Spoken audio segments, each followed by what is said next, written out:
current year and next year? Is there anything we have to talk about? Packet, you mentioned earlier that we're going to be meeting with the budget committee March 29th.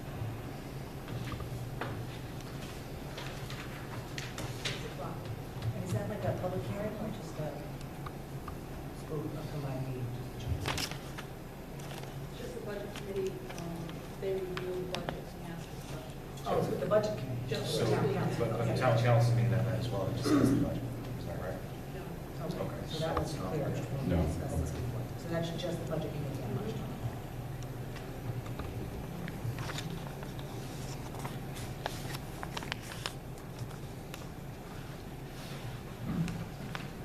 All right, Ian, what about the, have we been before the planning department?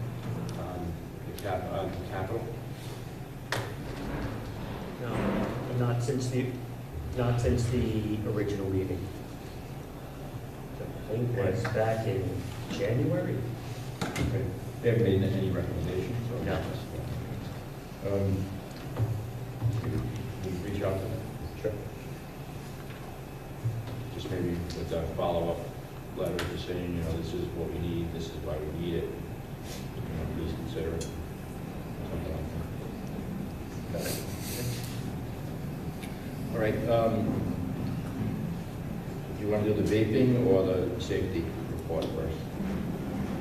I can quickly go through the safety. Okay. Sure. So I wrote a slight outline on this one. So typically, back in 2015, we have a district emergency response plan that was developed in conjunction with the Department of Education, the police department, our own school staff. Each school had a crisis team, and the fire department. And we've been using that base document. We do an annual review, we do some updates, and we resubmit that to RIDE. However, based on the tragic events in Florida, it did trigger us to go back to take a look at the policies that we have standing. So it basically, we kicked off a review and improve assessment of what we have in place. And this, however, was also done in conjunction, in cooperation with the police department, the fire department, and the town. In fact, we've already had a meeting of the Town Safety Commission, of which there were some recommendations that went to the town council last night that I'll speak about. But essentially, the review we're looking at right now goes deeper than what's currently in the emergency procedure document. So we are reassessing the physical design of our schools, our entries, our exits, our security systems, our cameras, our doors, how we secure our buildings. We're also revising or reviewing our emergency procedures. So that includes the school lockdowns and evacuations. In fact, we're planning with the police department to do live demonstrations at the school. And not just at the high school, but also then repeated at each school in the district, so that the teachers in that school have the experience of an active shooter training demonstration within that building, God forbid. Not while the students are. Not while the students are there, so thank you for clarifying. So we're also reassessing our communication systems and protocols. We want to be able to get information out rapidly. But the key piece in this is an assessment of our social emotional supports for the students. So this goes into not necessarily just hardening the building, but also the preventative pieces, because everybody who's been involved in these activities at the schools are isolated, are disenfranchised. So we're taking a look at everything that we have right now in place for positive development. So our enrichment programs, our general health curriculum, drug and alcohol prevention, conflict resolution, our transitions from middle school to high school, And again, that just bringing in that sense of belonging and well-being, so nobody feels that they slip through the cracks. We're re-examining our systems for early intervention. So that includes learning and behavior management and accommodations, violence prevention, dropout preventions, and what we provide in short-term counseling. And then that takes us into also assessing our systems of care, our learning disability programs, emotional disturbance programs, kids with health impairments, our emergency and crisis treatment, and long-term therapy and counseling. But that also then comes into the whole wraparound services, where we can't do everything ourselves. We have to engage the community. We have to look at community resources. We have to be able to set up families in need or families in crisis with community mental health resources. So what we're doing, we're going through, we're re-examining everything we have to offer and engaging our psychologists, social workers, our guidance counselors as teams. We're reconvening our crisis teams, which are administrators, teachers, and support staff, to take a look at the safety and security of the buildings. We're working hand in hand with the police and fire departments, and again, reaching out to the community services and additional family supports. One of the main things that has also come out of this is that last night at the town council, there was a recommendation by the town, North Smithfield Safety Commission, for school resource officers in our buildings. And police, fire, school department, and then as it was presented to the town council, unanimously supported bringing SROs into our building. So we are right now in North Smithfield, one of the very few districts that do not have school resource officers. So the police chief has come up with some suggestions on how they can afford it. So we're not coming out of our budget, it's looking as if it's coming out of the PD budget. So what they're recommending or investigating right now is to bring in civilian dispatchers, because right now police officers are working the dispatch desk. So bring in civilian dispatchers, which will free up officers.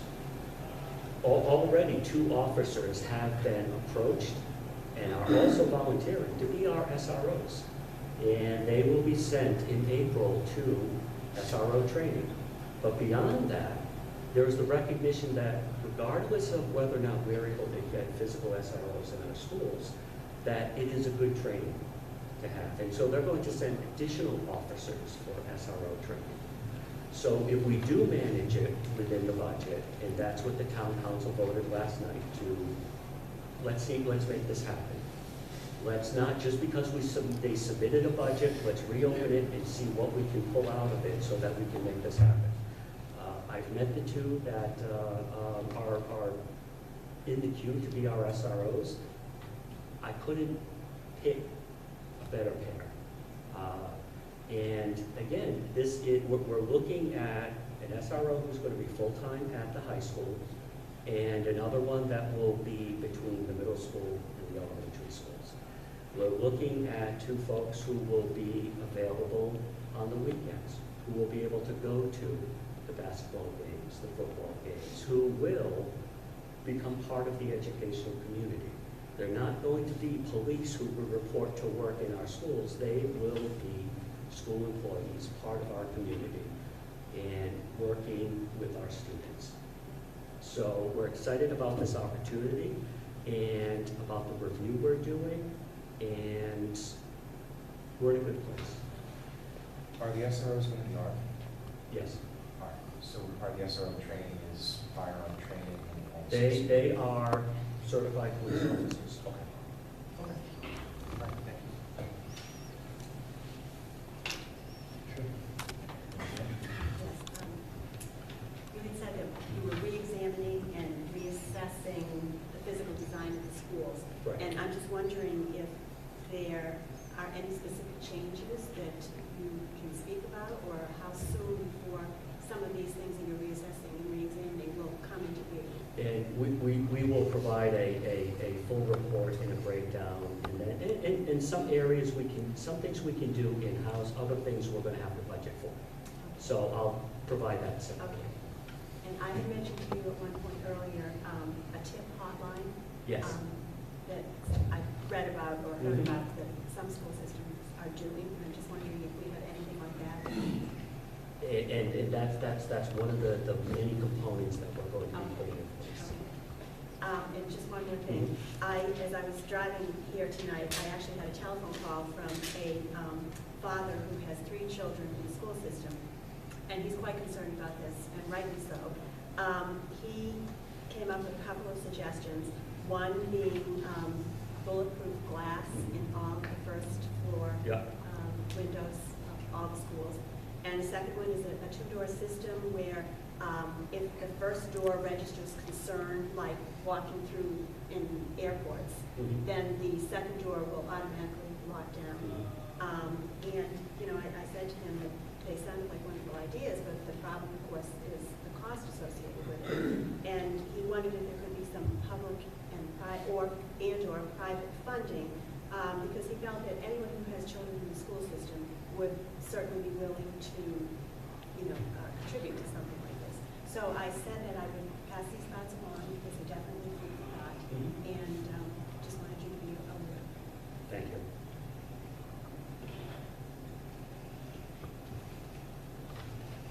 Well, let's move on to the vaping in schools. Superintendent, I asked that this be put on for a few different reasons. One is to educate us on vaping, and 2 is to bring and educate the community on this, what's called vaping and Juul. I mean, I'm not familiar with everything myself, but I want to get in front of this issue, and I know that you've been working on it hard, I should say. I want to make sure that we're all in front of this issue. And I have heard from the principals, and I know that they have been, should I say, suspending people, actively looking at these things, and I know it's important. But again, I think that we, and again, maybe you're moving towards this as well.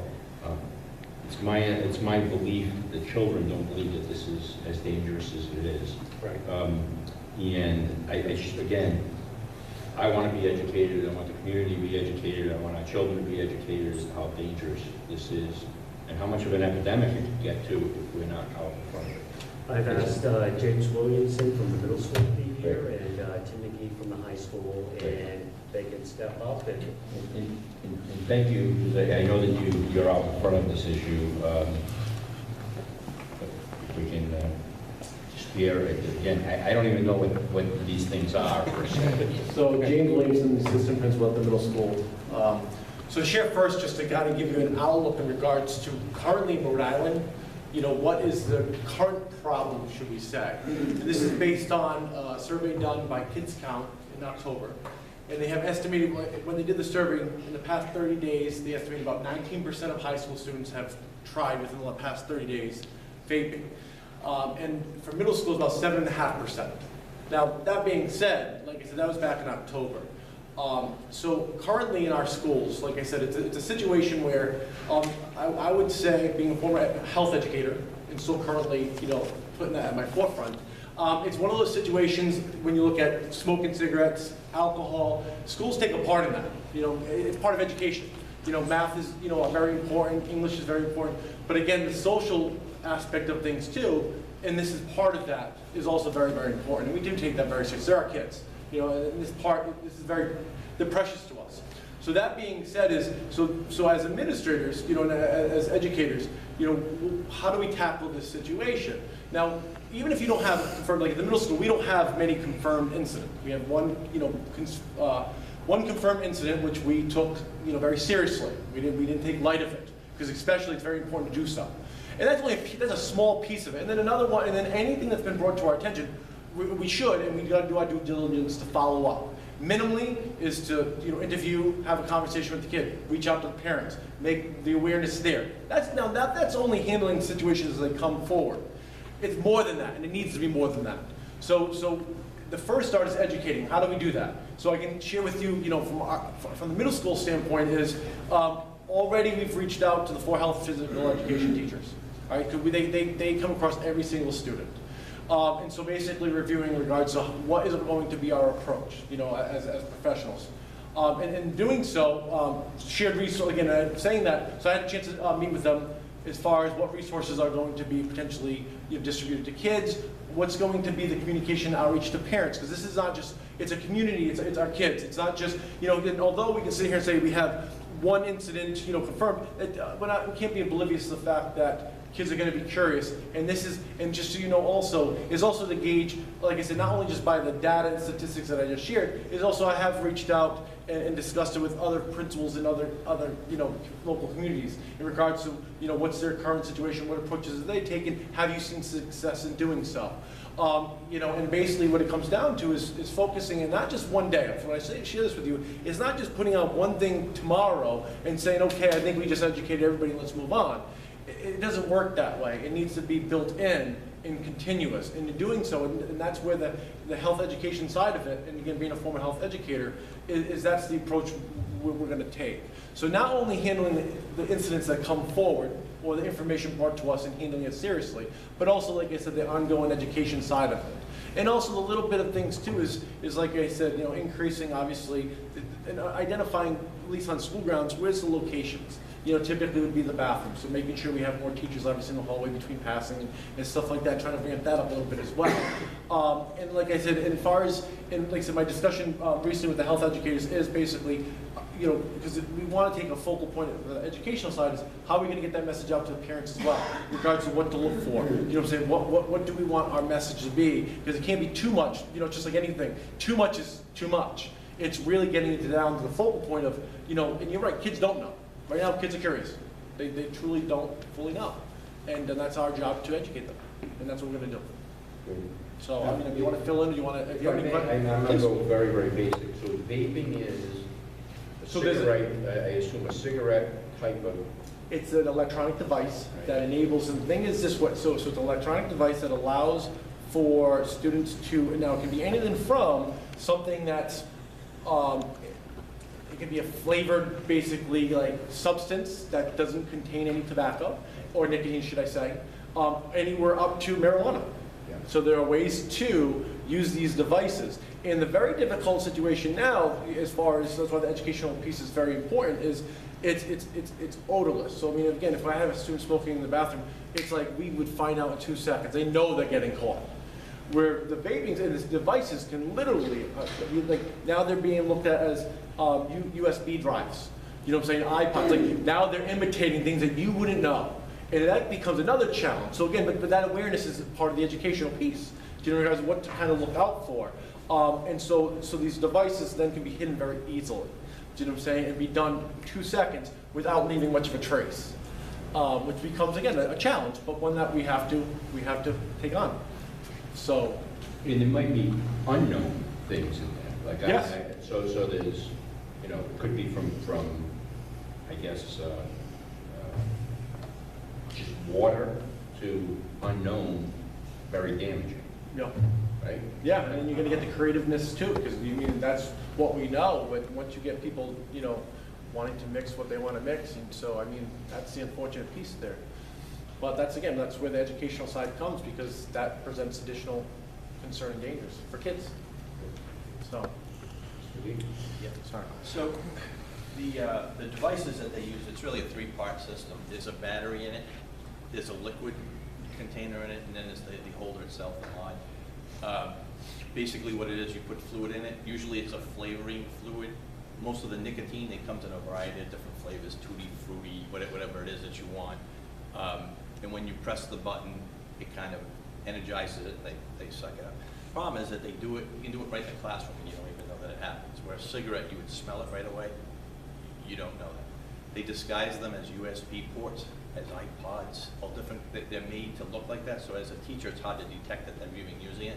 They put them in their sleeves, and they'll be like it's that fast, so you don't know what's going on. So you're trying to educate a kid and here they are smoking, and it could be anything from marijuana to nicotine. Nicotine seems to be